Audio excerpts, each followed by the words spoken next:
আমাদের এই রাজ্য দপ্তরেই এই কোভিড পরিস্থিতির পরে সবাইকে নিয়ে প্রকাশ্যে রাজ্য কমিটির সভা আমাদের হয়। এর আগে আমাদের একটা সভা হয়েছিল অনলাইনে। এই সভায় আমরা আমাদের আন্দোলন এবং সংগঠন সম্পর্কে অনেকগুলি সিদ্ধান্ত আমরা গ্রহণ করি। কিছু বিবৃতি আমরা দেওয়ার ব্যবস্থা করছি। সেটা হইল যে এই পর্যন্ত কৃষক আন্দোলন দিল্লিতে যেটা তিনটা কৃষক দাবিতে কৃষি আইন বাতিলের দাবিতে যে আন্দোলন চলছে, তাতে 636 জন কৃষক শহীদের মৃত্যুবরণ করেছেন। তাদের প্রতি প্রথম আমরা শ্রদ্ধা জানাই। 112 জন 10,323 শিক্ষক যারা প্রয়াত হয়েছেন তাদের প্রতি আমাদের শ্রদ্ধা জানাই।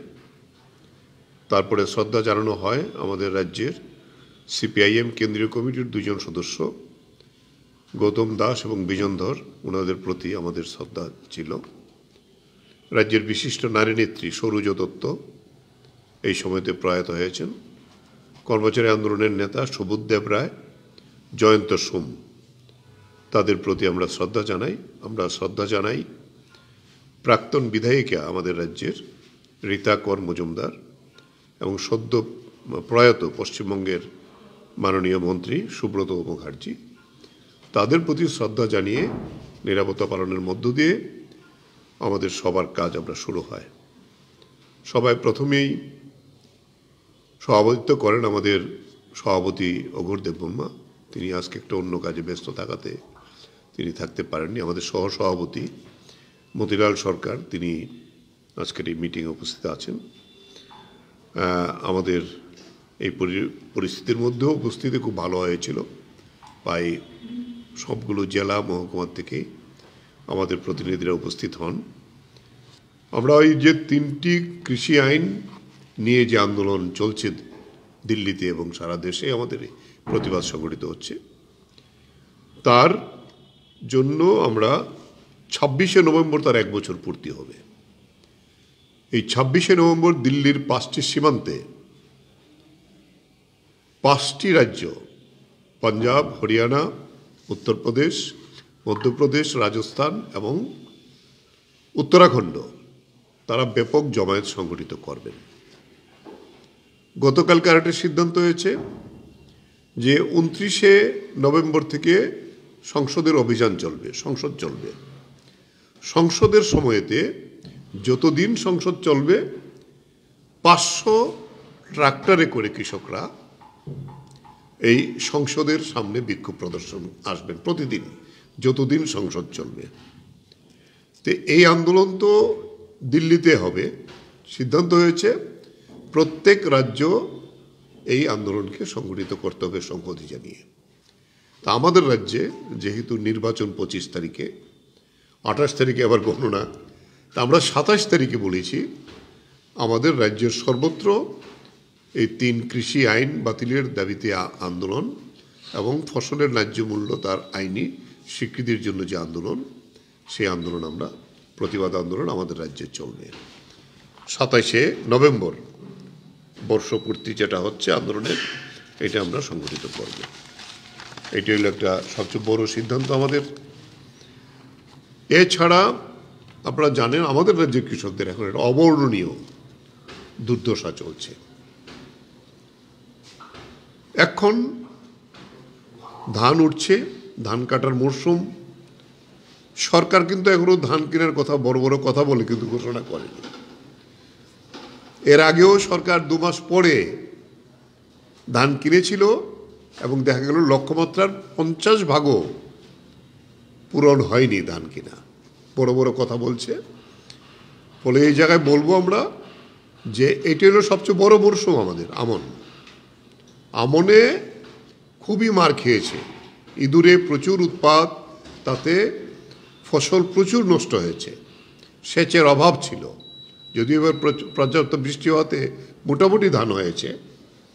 ফলে সেই জায়গাতে আমরা বলবো যে এই যে কৃষকদের দুরবস্থা, এই দুরবস্থার বিরুদ্ধে আমরা সামনে হইল এখন আলুর সিজন, সবজির সিজন। কোনো সরকারি গুদামে কোনো ধরনের সার নেই। আমরা ডিপার্টমেন্টও খোঁজ করেছি, সরকারের টাকা নেই বলে সরকারিভাবে যে সারটা দেওয়া হতো সেই সারটা নেই। প্রাইভেট চ্যানেলে এখন সবাইকে ঠেলে দিচ্ছে। 5 টাকার ইউরিয়া সেখানে 15 টাকা, 16 টাকা, 20 টাকায় বিক্রি হচ্ছে।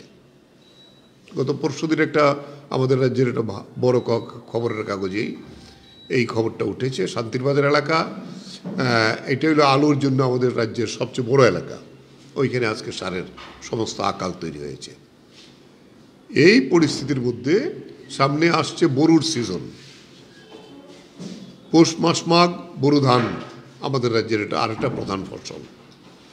এই জায়গায় দাঁড়িয়ে আমরা কৃষক, জমিয়া, ক্ষেত মজুরদের 8 দফা দাবি নিয়ে আগেও আন্দোলন আমরা সংগঠিত করেছি। এই ভিত্তিতে আমরা সিদ্ধান্ত নিয়েছি, যেহেতু সামনে হইল আমাদের ধান কাটার মরশুম, নির্বাচনের পরেই ধান কাটাতে মানুষ ইতিমধ্যে লেগে গেছে, তাই আমরা ডিসেম্বরের শেষ দিকে আমাদের রাজ্যের কৃষকদের দাবি, তার সঙ্গে তো কেন্দ্রীয় দাবি যুক্ত হবেই, আমরা লড়াই করব এবং ডিসেম্বরের শেষ সপ্তাহে আমরা আগরতলায় রাজ্যের রাজধানীতে একটা মহা পঞ্চায়েত করব। তারিখটা আমরা এক্ষুনি আমরা আমাদের সমস্ত সংগঠনগুলির সঙ্গে কথা বলবো, কথা বলে সেখানে আমরা এই সিদ্ধান্ত নেব এবং এতে আমাদের কেন্দ্রীয় নেতৃত্ব সংযুক্ত মোর্চার তাদেরকে আহ্বান করব। এই হয়েছে আমাদের রাজ্যের কৃষকদের সমস্যা নিয়ে আমাদের এই আন্দোলনের সিদ্ধান্ত। পৌর এবং নগর নির্বাচন চলছে। পৌর এবং নগর নির্বাচনে আমরা মিটিংয়ে আলোচনা করেছি, গণতন্ত্রের লেশমাত্র নেই, জোর করে উইথড্র করে নিয়েছে, ঘেরাও করে রেখেছে, যার জন্য 7টি জায়গাতে বামপন্থীরা এবং সহন্য বিরোধীরা প্রার্থী দিতে পারেনি। তারপরে বলপূর্বক উইথড্র করিয়েছে প্রায় 16 জনের উপরে। এখনো প্রতিদিন আক্রমণ হচ্ছে। সমস্ত বিরোধী দল আক্রান্ত আজকে, বামফ্রন্ট, কংগ্রেস, তৃণমূল, এমনকি নির্দল যারা প্রার্থী হয়েছে তারাও আক্রান্ত। তারপরও আমরা বলবো এই লড়াই আমাদের দাঁতে দাঁত দিয়ে লড়তে হবে। আমাদের কৃষক কর্মীরা, শহরের নির্বাচন হলো, এই আন্দোলনে আমাদের ভূমিকা নিতে হবে।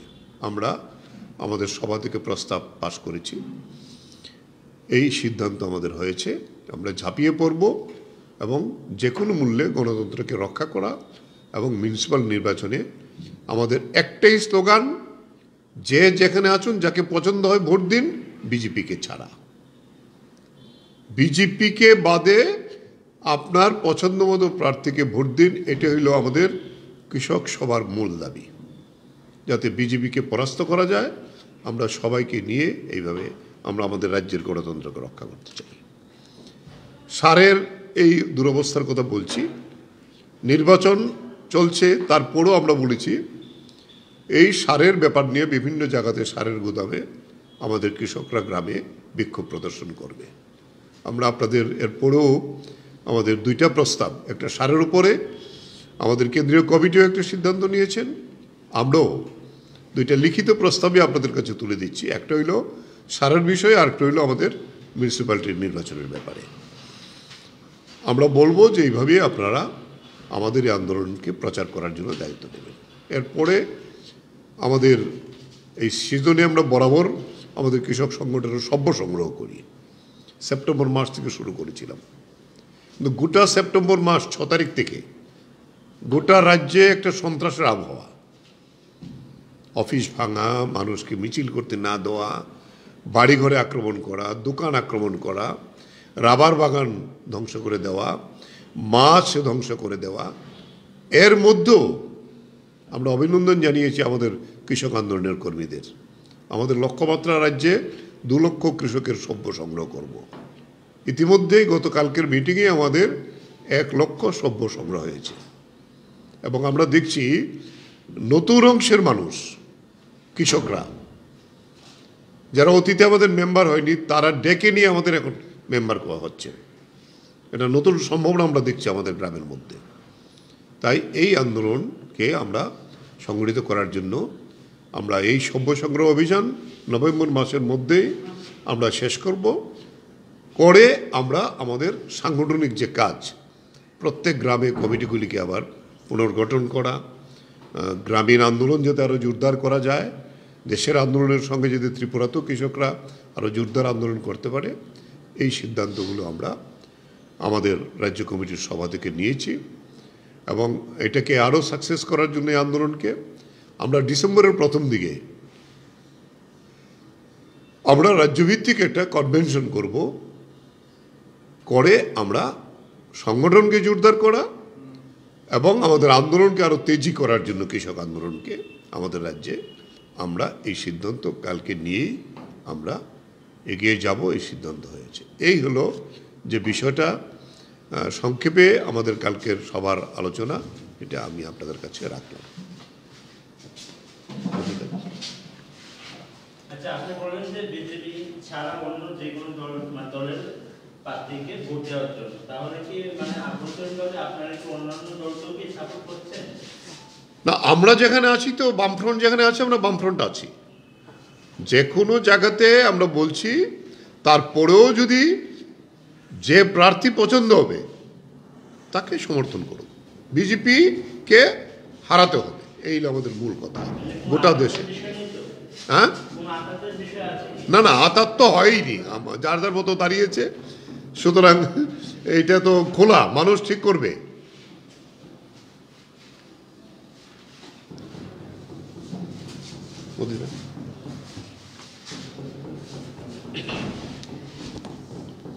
সাংবাদিক বন্ধুদের অভিনন্দন এবং যারা শুনছেন তাদেরকে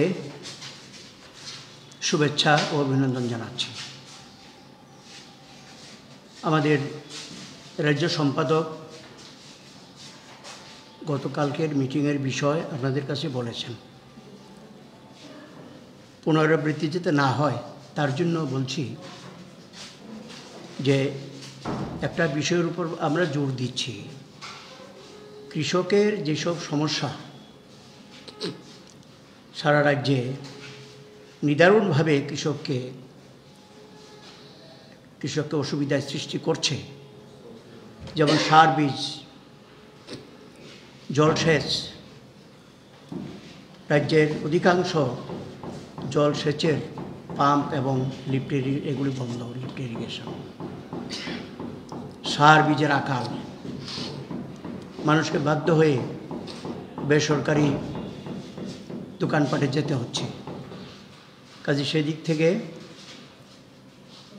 বিভিন্ন জায়গায় কৃষকরা যার যার মহকুমা অঞ্চলে তারা আন্দোলন করবেন, ডেপুটেশন দেবেন। আমরাও এখান থেকে সরকারের প্রতি আহ্বান জানাচ্ছি যে এই সমস্যাগুলিকে তারা যেন গুরুত্ব দিয়ে দেখেন। দ্বিতীয় যে প্রশ্ন সেটা হলো যে এই যে দিল্লিতে প্রায় 1 বছর হতে চলল যে আন্দোলন চলছে, তা সারা দেশের গণতান্ত্রিক আন্দোলনে এটা নতুন মাত্রা যোগ করেছে, যাকে কোনো উদাহরণ দিয়ে ব্যাখ্যা করা যায় না। সেই আন্দোলনের মূল কথাই হচ্ছে 3টি কৃষক স্বার্থবিরোধী আইন সরকারকে প্রত্যাহার করতে হবে। সরকারকে প্রত্যাহার করতে হবে এবং প্রত্যাহার না করা পর্যন্ত আন্দোলন থামছে না, তৃপ্ত ঘোষণা। কাজেই আমরা তাদের আন্দোলনের প্রতি একাত্মতা প্রকাশ করতে গিয়ে এখানে আমরা 27 তারিখ জমায়েতের ডাক দিয়েছি। কৃষক সহ বিভিন্ন গণতান্ত্রিক মানুষকে তাতে অংশগ্রহণ করার জন্য আহ্বান জানাচ্ছি। যে ধান উঠছে এখন, কিন্তু সরকারের এই ধান কেনার সম্বন্ধে কোনো সিদ্ধান্ত আমরা দেখছি না, নড়াচড়া দেখছি না।